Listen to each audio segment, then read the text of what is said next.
This is a production of Cornell University.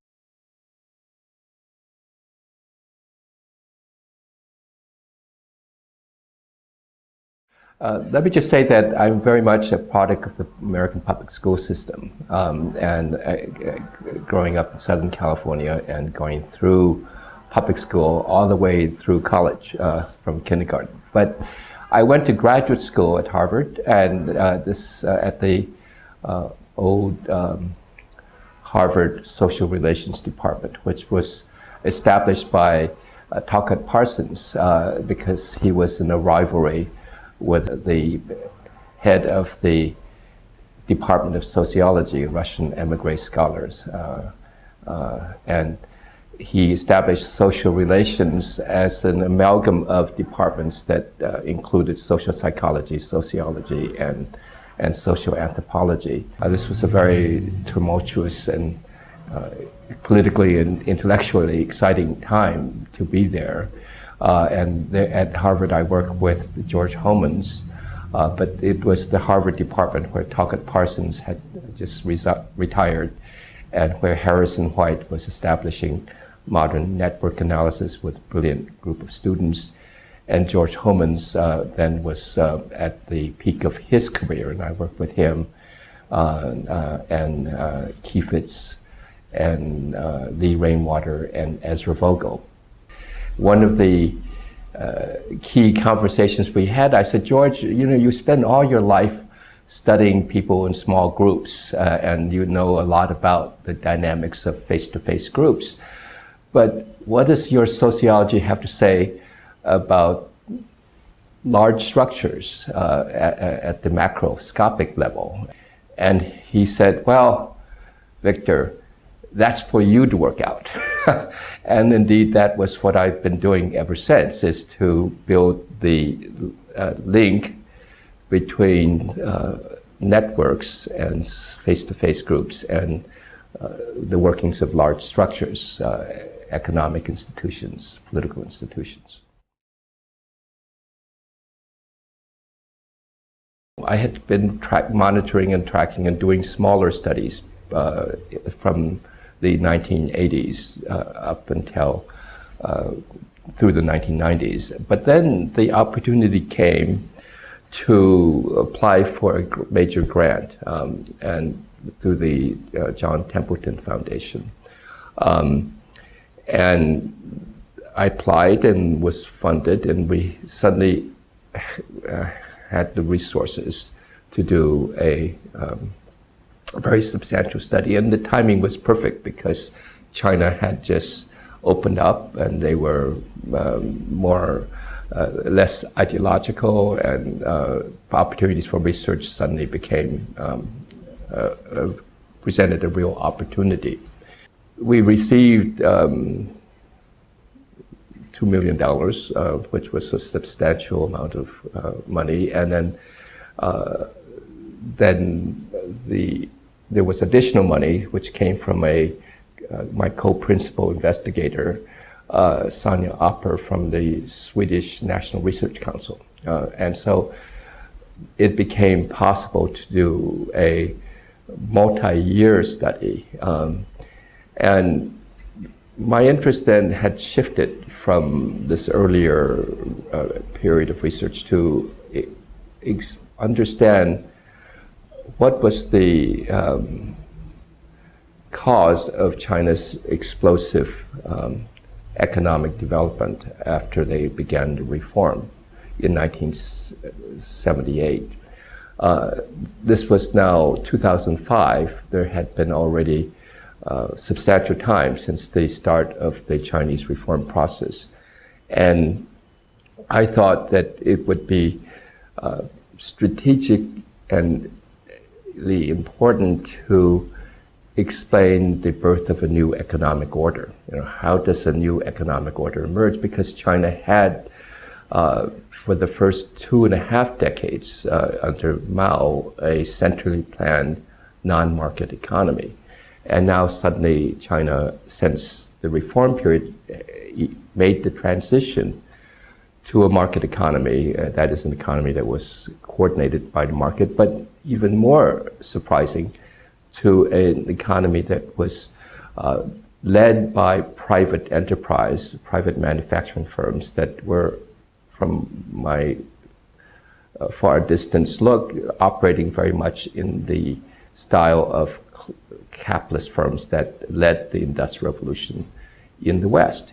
So this was clearly a new opportunity to study how an economic order is born with the scale that at the time it was already the fourth largest economy in the world, and by the time we completed the second survey and the book, it was the second largest economy in the world, and so it was a puzzle. The most populous country in the world, the poorest country on a per capita basis, that invested in education on a per capita basis slightly above Bangladesh, had in the quarter century created so much momentum in the growth of their economy that they had reduced absolute poverty at a rate that astounded people following it. There was something like 800 million people left absolute poverty. And they also, that the most dynamic sector of that economy was not the traditional state-owned sector, but private manufacturing firms. And so, of course, this led to the question, how did this happen? How do we explain the birth of a classic private enterprise capitalist economy in a country still led by a communist party, which in letter and in the statements of intent said that this was not their aim in establishing, in carrying out economic reform, that their aim was to maintain a socialist economy with a dominant state-owned sector, a type of state capitalism. But instead, they do have that, but that part of the economy lost market share over 2.5 decades to the private enterprise economy. So this was really the key question, and it happens that it is the classic questions that were of interest to the people who founded economic sociology. How does one explain the rise of capitalism? What was the ethic? What was the organization that led to the explosive emergence of a capitalist economic order? We're still analyzing the data, but we've made a progress report, which is the book that was published in 2012. And there the main finding was that the emergence of the economic order came from below. It did not come from the government implementing reforms that led to capitalism, but the capitalism that was the leading edge of the Chinese economy was, in a way, self-organized by entrepreneurs who emerged to take advantage of new opportunities that were made possible through the economic reform. And the surprising aspect was to see how in every one of the key economic institutions that a capitalist economic system requires, the labor market, the capital market, the source of supplies, the distribution, the organizational infrastructure, industrial clusters, were innovations that were devised from the bottom up. Now, we studied a region which is the epicenter of this of capitalism, the Yangtze River Delta, which is a three-province area around the city of Shanghai, Hangzhou, and Nanjing, and that's so we were able to get extraordinarily detailed accounts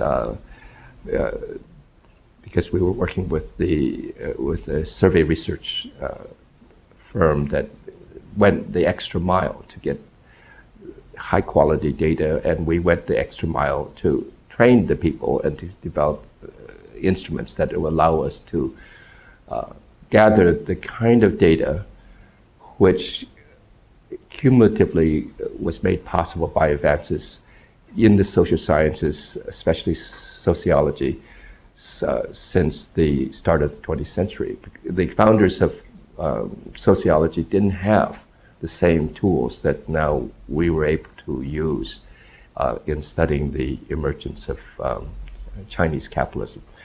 So that's the main finding so far, is that first, the innovation to develop new ways of organizing manufacture, private manufacture, new organizational forms, and then the economic institutions that enable the firms to build a competitive alternative economy from the state-owned economy, and one which was not only highly competitive in the domestic economy, but which proved to be very competitive in the global economy, that China became the factory floor for the world, essentially, and much of this was taking place in this Yangtze Delta region.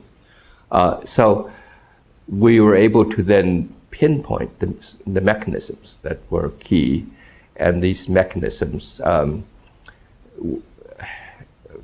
were the type that allowed me to then do what George Holman's hoped that I would do, which was to study the ways in which networks and the norms that are enforced by networks provided the social foundation for the institutions that then were crucial in providing a self-reinforcing basis of economic growth in this sector that began very much at the margins, very much a discriminated, semi-illicit part of the Chinese economy, because they were private in a society that spent 2.5 decades attacking private enterprise under Mao.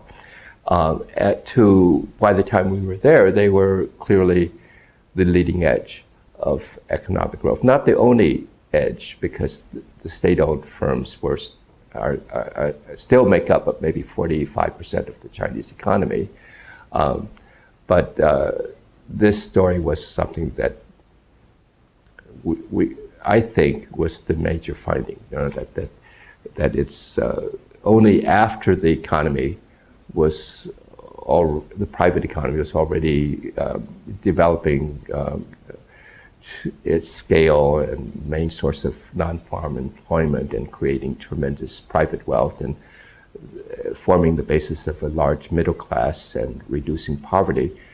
Then the government saw that this was such a broad and important, indispensable part of the Chinese economy that the government at that point, then already by 2004, 2007, began to put in place the formal institutions and the rules that would legitimate this form of production, providing it with constitutional rights, and then in 2007, the formal set of property rights. So in many ways, this was the opposite of what had then been the received wisdom of economists, that you first, and this is again the argument from Douglas North, who's a friend of mine, that for an economy to develop, you need to first have in place the property rights and the formal rules. And then once that's in place, then you would have economic growth. But what we found was that first you need the informal institutions that provide the basis of economic institutions that are created by economic actors. And then if they produce growth and wealth, then this government then comes in after that to put in place the formal rules. So that was the main finding. After we finished my co-author and I finished the first major progress report from an ongoing study of the Yangtze Delta region, I became curious about, well, to what extent were our findings specific to the Chinese context. China is so different from the West. Were we reporting results that were context specific to a society, a culture, a time in history of that society? Or were the mechanisms general mechanisms? So I got interested in studying the emergence of a high-tech economy in New York City, in Manhattan. And this is the site for the Cornell new campus on Rockefeller Island. But initially I was interested in that effort, but then I realized and stumbled upon the fact that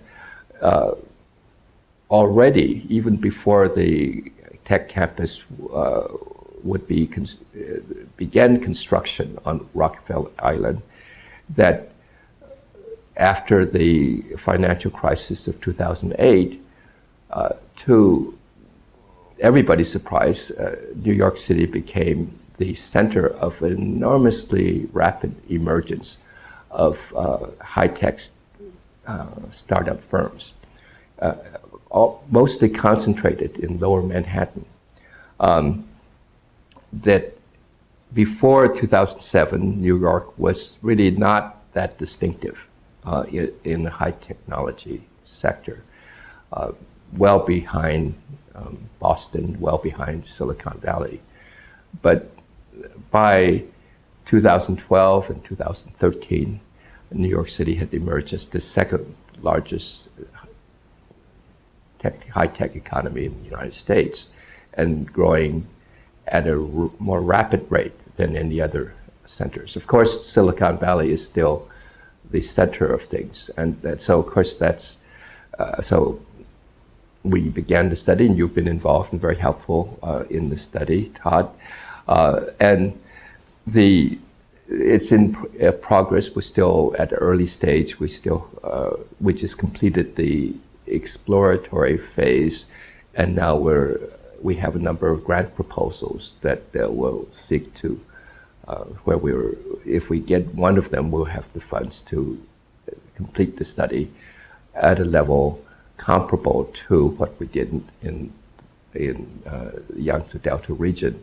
But the initial preliminary observations, I wouldn't say they're findings yet, is that surprisingly, even though New York City is so different institutionally from China, because New York City is a center of American capitalism, and it has a well-established economic institutions and well-established property rights and rules of the road, rules of the game, which are inclusive and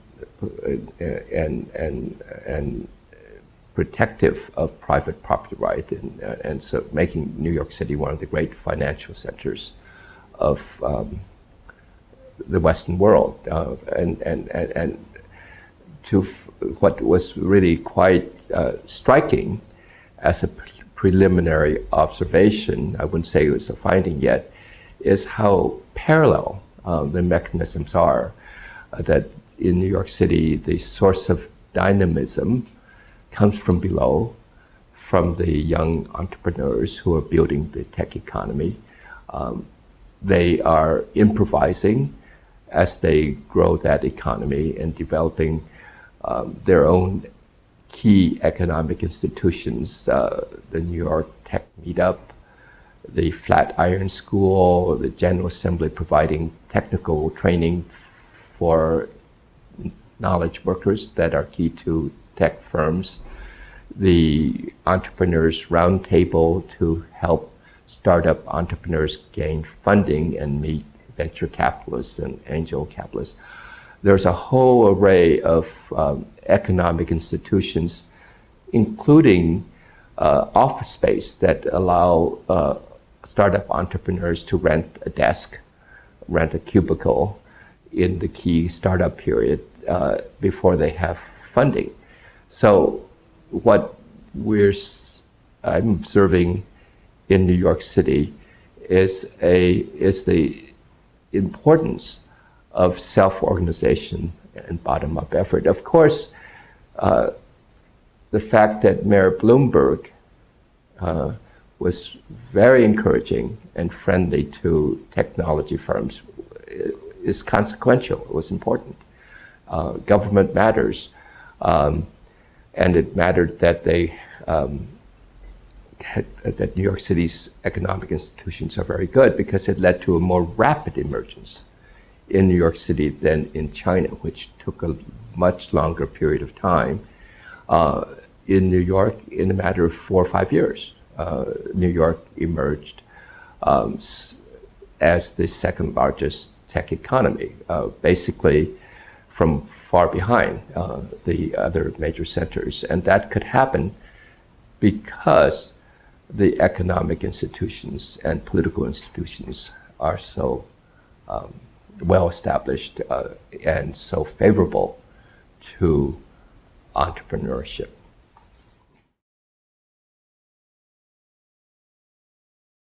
I have talked a lot about empirical research projects, and now stepping back from that,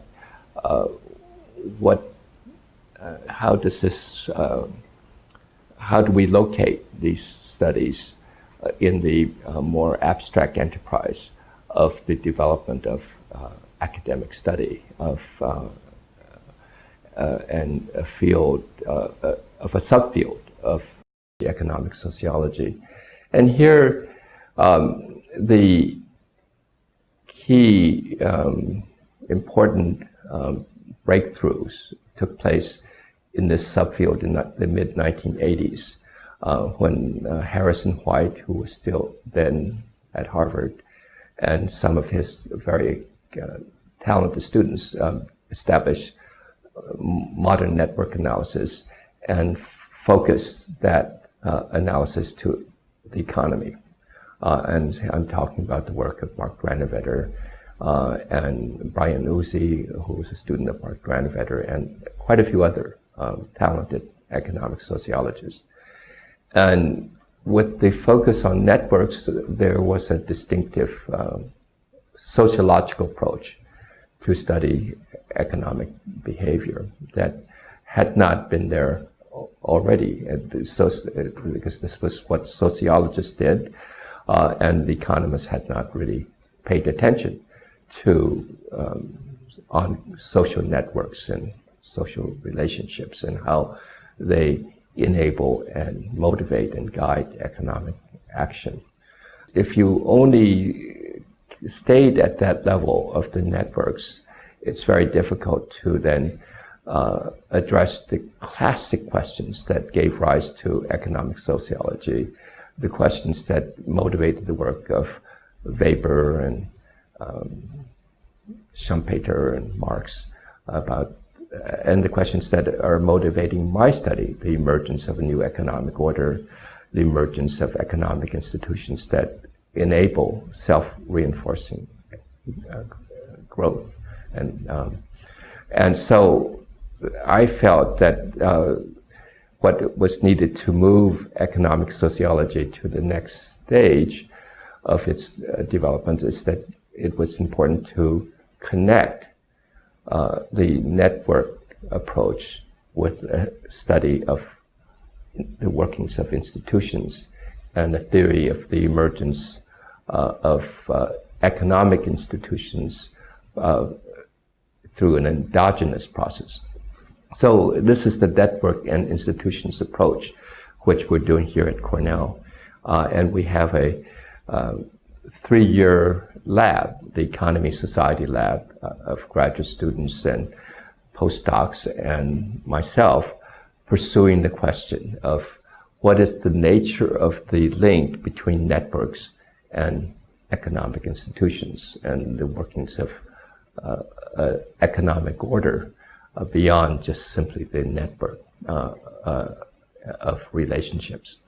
For economic sociology to progress, it has to engage in intellectual trade with economics, because clearly if our aim is to study and come up with new findings about economic action and behavior, the people who we're talking to implicitly are social scientists in the allied discipline of economics. And there, the challenge is for economic sociology to stand up and to deliver findings that economists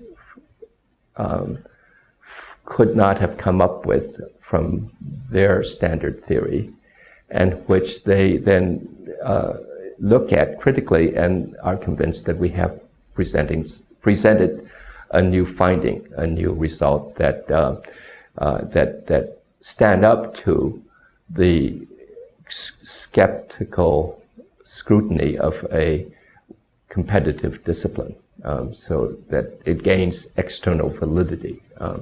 And so that, I think, is the challenge, is for economic sociology to develop a cumulative research program that presents results that make sense to and convince people in the allied social science fields, especially economics, and to some extent political science, because in the sense that the behavioral sciences, though they have different names, have one thing in common, which is we study human behavior, whether they're economists or political scientists or sociologists, and that results that are robust enough to be recognized as results from outside of your immediate peer group or immediate network of scholars are the ones that really carry the day. And that, I think, we need to do through a intellectual trade, so to speak, with especially economics, but also political science.